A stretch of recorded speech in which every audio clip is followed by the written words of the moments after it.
নির্বাচনের প্রচার প্রচারণায় জমজমাট সাভার, দিনরাত ব্যস্ত প্রার্থী সমর্থকরা। এ বিষয়ে বিস্তারিত জানাতে সরাসরি যুক্ত হচ্ছেন সহকর্মী দেওয়ান ইমন। ইমন, প্রার্থী সমর্থকদের উচ্ছ্বাস কেমন দেখছেন, কি বলছেন তারা জানাবেন।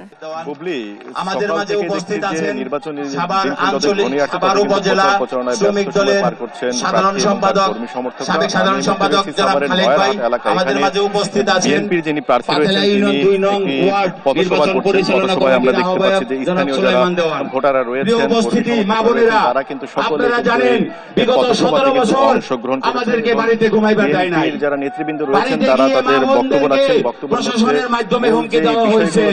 স্বামীকে বলে দিন যদি বিএনপি চেয়ারম্যান কর্মসূচিতে অংশগ্রহণ করে তাহলে উল্টা করে দিলাম। অন্যান্য মাসের শীতের মধ্যে সুবিধা দেওয়া হবে বিএনপি রাষ্ট্র ক্ষমতায় গেলে সেই কথাগুলো তাদের যে কর্মী সমর্থক তাদের মাঝে কিন্তু ছড়িয়ে দিচ্ছে। যখন ঘুমাইতে না পারে বসে থাকছে, এখনো মনে পড়ে সেই কষ্টের দিনগুলো। আজকে সময় এসেছে তার দাঁত ভাঙা জবাব দেওয়ার জন্য।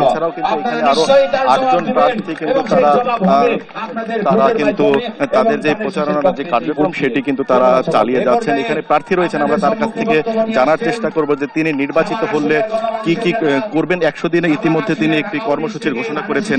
আমরা জেনেছি যে আপনি নির্বাচিত হলে 100 দিনের একটি কর্মসূচি ঘোষণা করেছেন। সেই কর্মসূচির মধ্যে কোন বিষয়গুলো প্রথমে প্রাধান্য পাবে?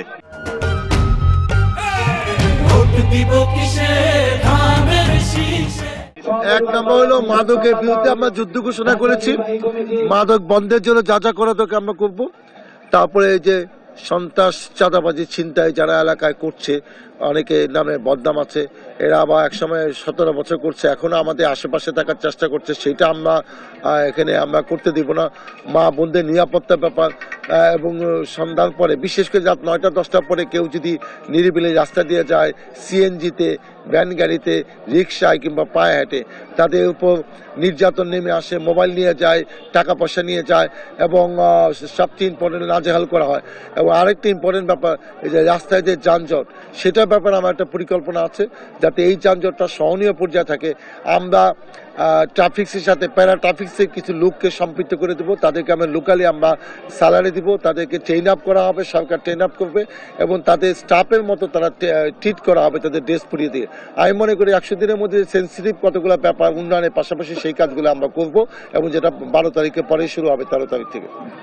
ধন্যবাদ। যেমনটি শুনছিলেন যে এখানে যিনি প্রার্থী রয়েছেন তিনি বলছেন যে বিএনপি যদি রাষ্ট্র ক্ষমতায় আসে এবং তিনি যদি সাভার থেকে নির্বাচিত হন, তারা 100 দিনের একটি পরিকল্পনা নিয়েছেন। সেখানে মাদক, সন্ত্রাস এবং সাভারে যে সমস্ত সমস্যাগুলো রয়েছেন সেই সমস্যাগুলো কিন্তু এই 100 দিনের প্রথমে কিন্তু প্রাধান্য দিয়ে কিন্তু সেগুলোকে সমস্যার সমাধান করা হবে। তো এই ছিল বুবলি আমার কাছে সাভারের নির্বাচনী প্রচার প্রচারণা নিয়ে সর্বশেষ।